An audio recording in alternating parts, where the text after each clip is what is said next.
A leadership coach posted one sentence this summer, and 108 leaders showed up in the comments. The sentence was this: 3 out of 4 leaders I coach are exhausted. None of them will say it out loud. Listen to that again. None of them can fix it. None of them will say it. The exhaustion is not the story today. The silence is.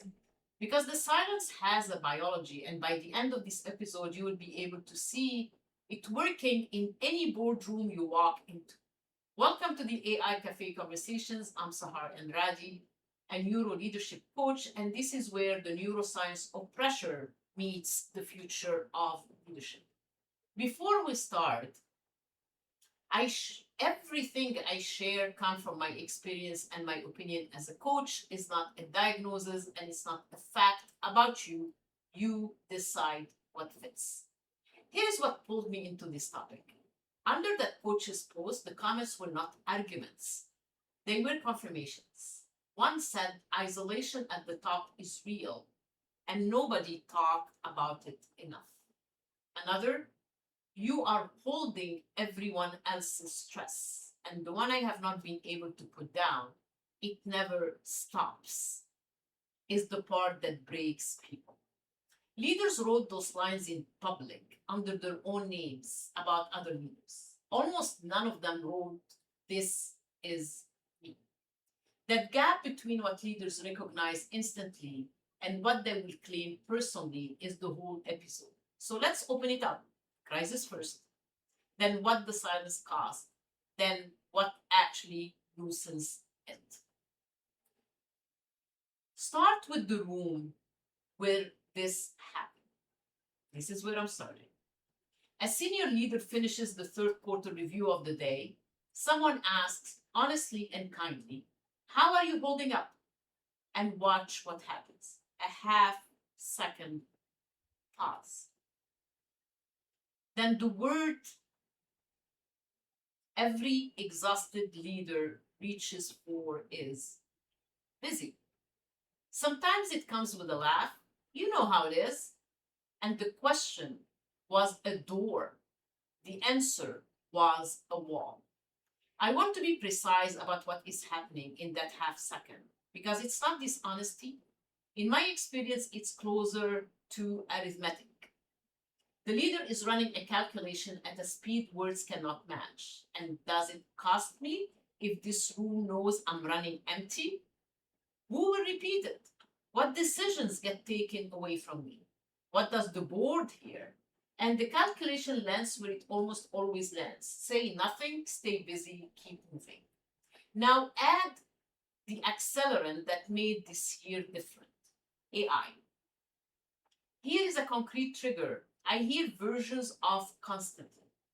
A leader gets asked in a strategy meeting how the organization should respond to a competitor's AI rollout. They do not know. They are also too depleted to do the 8 hours of learning it would take to know. So that night at 11 alone, they quietly run their own decision through an AI tool. Because asking a human for help would mean admitting 2 things at once. I do not understand this yet, and I do not have the fuel to catch up. The numbers say that leader is the majority, not the exception. Deloitte's 2026 Global Human Capital Trends found 60% of executives now use AI in decision making. And I know I mentioned this a lot because this is crucial. Only 5% say they manage it well. And an EY Ernst Young survey from February 2026 found 78% of leaders say AI adoption is outpacing their ability to manage its risk. Sit with that pairing. Nearly 8 in 10 leaders are being outrun by the biggest shift of their career. At the exact moment, 3 in 4 are already exhausted. And the culture of the executive floor says, mention neither. And notice the vocabulary leaders do allow themselves. Slants, heads down, a lot on my plate. Every permitted word is a quantity word. It describes the load. Not one of them is a capacity word. Not one describes the container. A leader can say, my plate is full, in any room in the building. What no room seems built to hear is the plate is cracking. Same person, same week, completely different price tag on the sentence. And while the mouth says busy, the body is usually saying something else entirely. Leaders describe it to me almost identical terms. The jaw that aches by Thursday, and nobody remembers clenching it. The breath that lives high in the chest all day and only drops when the driveway appears. The heart that pounds before a meeting that on paper should be routine. None of that is a diagnosis, and I'm not offering one. It's simply the pattern. Many leaders report the body keeps an honest ledger of a week the calendar calls manageable. The mouth performs, the body records, and the gap between the two gets wider every quarter the sentence stays in. There is a Sunday version of this too, and you have lived it. You know, when I'm going to mention it, you're going to know it immediately. Sunday evening, somewhere between 7 and 9, nothing is wrong. The week has not even started. And the heaviness arrives anyway. A kind of pre-tiredness for days that have not happened yet. Leaders tell me they used to love Sunday nights, the planning, the runaway. Now the runaway feels like a bill. That shift from anticipation to dread of a perfectly ordinary week is one of the earliest signals. I know that the tank has been running low for a long time, and it's almost never mentioned to anyone, because what would be the sentence even be? I'm tired of days that have not occurred. So it joined everything else in the unsaid pun. Because busy is not just an answer. Busy is a performance. And on the executive floor, it's currency. Busy signals demand. Busy signal importance. An exhausted leader saying busy is making a trade. Hand the room a status signal. Keep the fuel gauge private. And the trade works in the sense that the meeting moves on. It also works the way a payday loan works. The cost does not disappear. It moved to next month with interest. Let me say on that 11 p.m. scene for a moment, because I don't want it to slide past as a metaphor. It's not a metaphor. It's a Tuesday. The house is quiet. The leader opens a tab, types the strategic question they could not answer in the 2 o'clock meeting, and reads what comes back with a feeling they would never confess to the truth. Relief. Relief that something answered without judging. Then a second feeling right behind it, and this one is the tell.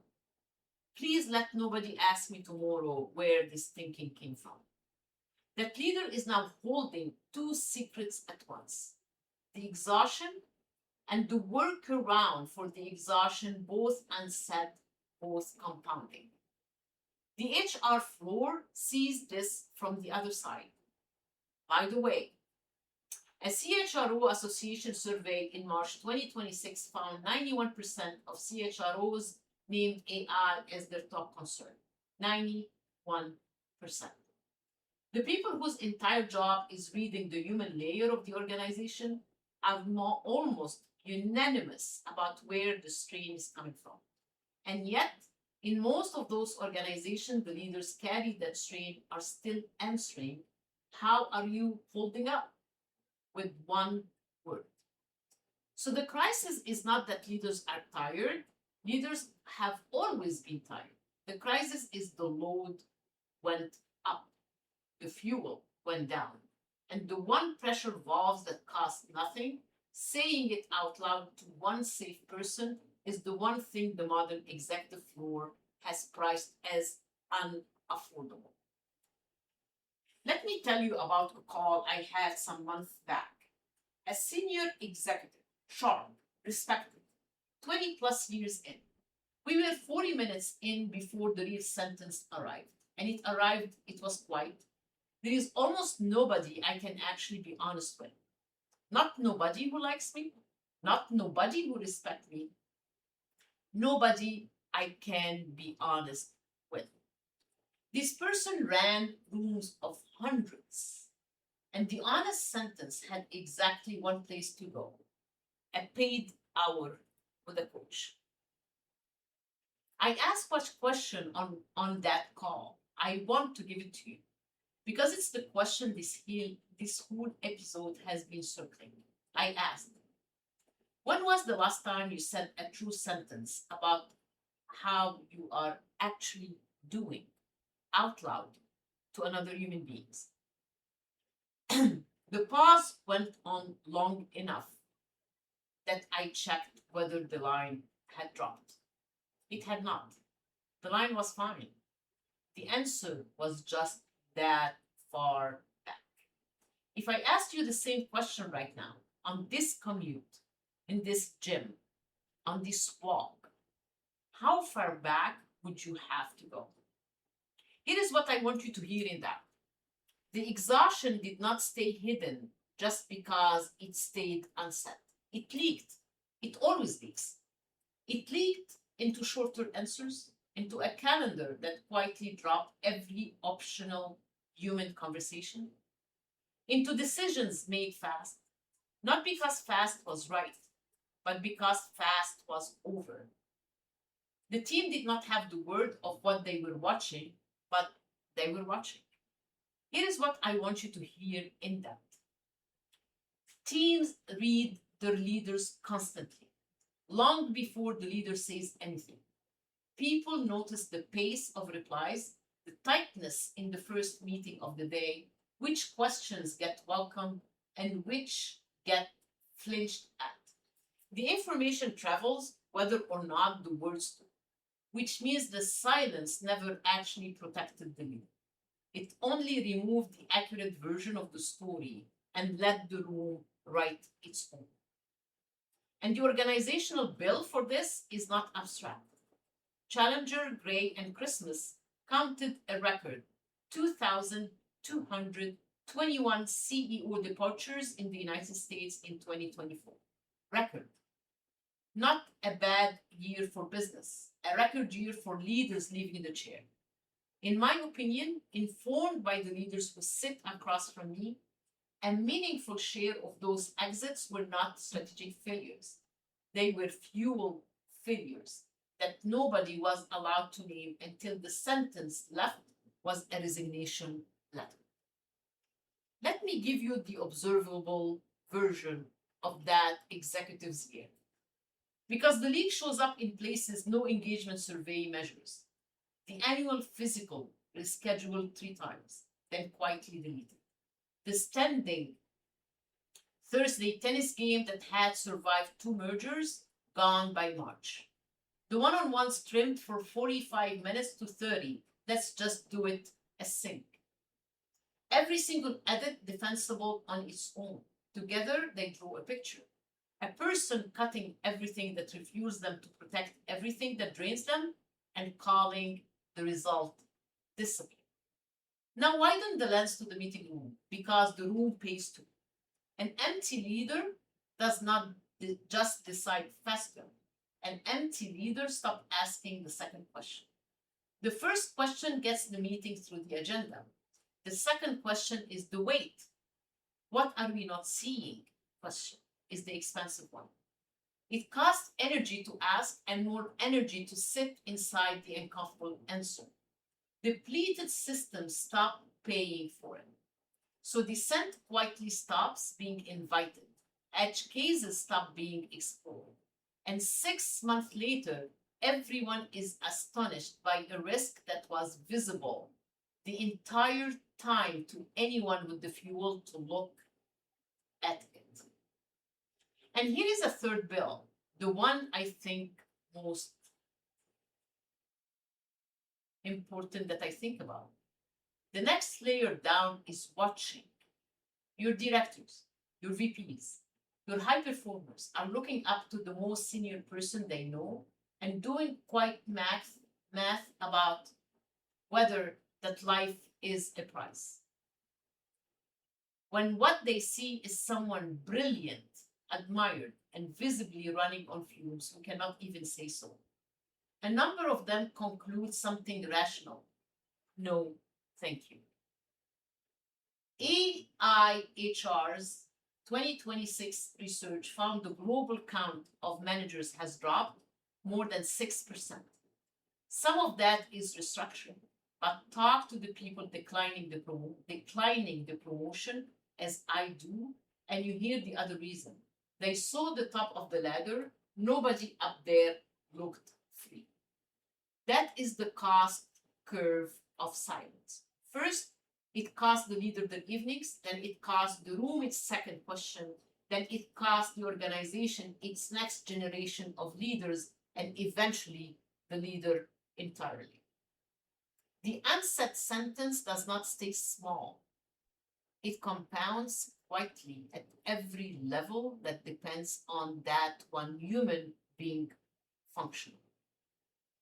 So why is the sentence so hard to say?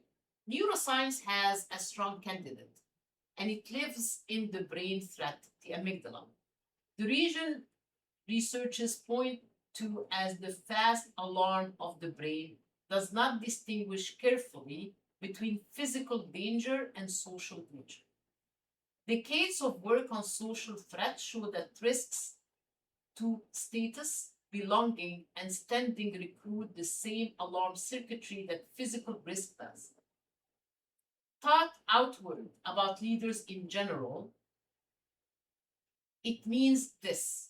For a person whose entire position rests on being the strong one, the sentence "I'm exhausted" is not processed as information. It's processed as exposure. The alarm fires on that process before the mouth opens, and the mouth says busy. And here is why this matters practically. When that alarm is up, it narrows what a leader can access. Working memory tightens. The field of options shrinks to the familiar ones. The very faculties a leader would need to handle the conversation about being exhausted, nuance, timing, word choice, are the faculties the alarm rations first. So telling a leader to simply be braver is like telling someone to think more clearly while the fire alarm is ringing over their head. Nobody argues an alarm into silence. You settle the system and then the sentence becomes possible. That reframe from character to mechanism is the whole pivot. It moves the problem from what is wrong with me to what does this alarm need in order to stand down. The first question has no good answer. The second one has three. One, say it in the smallest safe room first. Not the board, not the team of site, not a LinkedIn post. One person chosen deliberately and choose with criteria. Outside your reporting line, no stake in your next promotion, proven with something small before you hand them something big. A peer in another company, a former mentor, a coach, which is honestly what half my clarity calls turn out to be underneath. The reason this works is mechanical, not sentimental. The alarm prices the first out loud sentence as the expensive one, because the first telling is where the exposure risk lives. Pay that price in a room where the downside is generally near zero and something shifts. The second telling costs less. The fifth costs almost nothing. You're not becoming braver, you are repricing the sentence. 2, trade the status sentence for the load sentence. Leaders choke on "I'm exhausted" because grammatically it's a verdict about the self, and the self is exactly what the alarm is guarding. So change the object of the sentence. The load this quarter is more than the system I have for carrying it. Try it in an actual setting, in a quarterly review, in a check-in, with a chair you trust. Watch what that framing does to the room. Nobody hears weakness because nobody was handed a verdict. They were handing an engineering problem. Here is the load. Here is the system. The gap is the agenda. It's accurate, it's actionable, and it follows the order I teach relentlessly. Readers share the load before they share the feelings. The load sentence opens the door. What walks through it later is up to you. 3. Get grounded before you get strategic. Steady before strategy. And nowhere does this matter more right than now in AI. The leaders who move well through this wave are not the ones who read the most white papers at midnight. In my experience, they are the ones steady enough to stand in a strategy meeting and say 4 words. I do not know yet. Actually, it's 5, but because don't can be 1 word, so I could be I don't know yet. Watch what those words do. The room exhales because they have been retaining or restraining their breath. When you say that, they exhale. The pretending stops being mandatory for everyone. The organization gets permission to actually learn instead of performing certainty at each other. That's not a personality gift, it's a capacity that comes from a settled system and it's buildable. The data points the same direction. DDI's Global Leadership Forecast 2026 links steady, grounding leadership to 2.6 times financial performance multiplier. And the same report found 92% of executives feel unprepared to lead change. Read those together. The prepared feeling is rare and probably staying rare because the ground keeps moving. Groundedness is the buildable one. Build the one you can actually build. Now put the 3 moves into an ordinary week because this is where leaders usually stop me and say, fine, but what does it actually look like? Monday, 20-minute call with the one safe person. Not a crisis call, a standing call, boring on purpose, when the true sentence has a scheduled place to exist. Wednesday, the quarterly review. And instead of performing capacity, the load sentence goes on the table. Here is the load, here is the system, here is the gap. The meeting gets better, not worse, because the room finally gets to solve the real problem. Friday, the AI strategy discussion, and when the question arrives that nobody can answer, the leader says, I don't know yet, and here is how we will find out. And the whole room quietly recalibrates what strength look like. 3 moments, maybe 14 minutes total. That is the total footprint.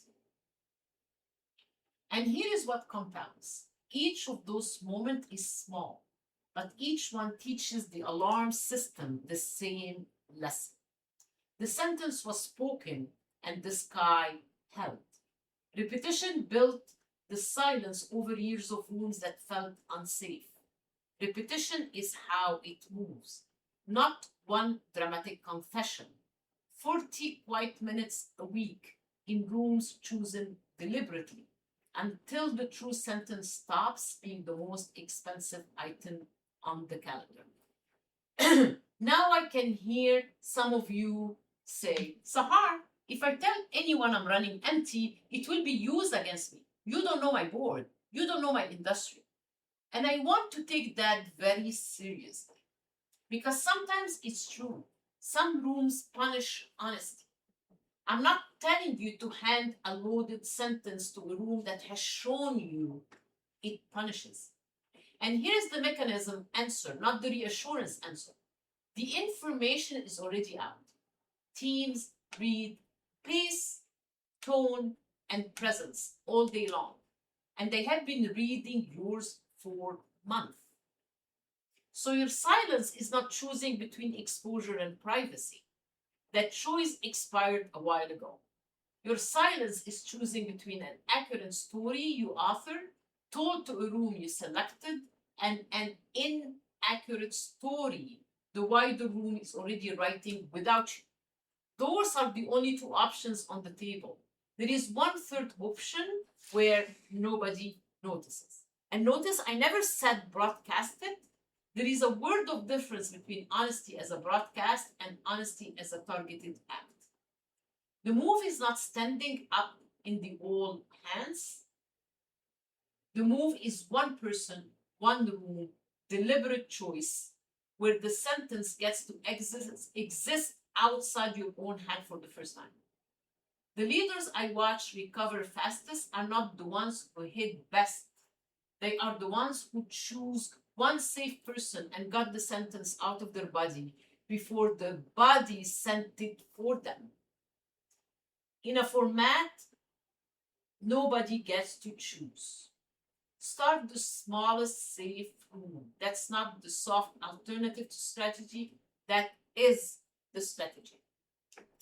If this episode found you, I built a room for you.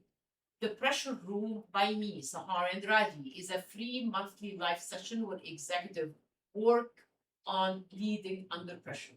The next one is Thursday, August 27 at 11 a.m. Pacific, and the topic is the sentence behind the sentence we talked about today. Why do you say yes when every part of you means no? Because that yes, the one that costs you, is often how the exhaustion gets built in the first place. One unspoken no at a time, 45 minutes, one model taught fully, one protocol you leave with, and you can use the same afternoon. No pitch dressed up as a workshop. Register for the Pressure Room at saharandrade.com/pressure-room. The link is going to be in the description. And if the room is not your speed yet, then this week just run the experiment. One person, one true sentence. You do not have to call it anything. You will know within a minute whether the alarm was telling you the truth about what it cost. Until then, find your smallest safe room and spend one true sentence in it. Because leadership doesn't fail, nervous systems. My name is Sahar Andrade. Before we leave, show me some love.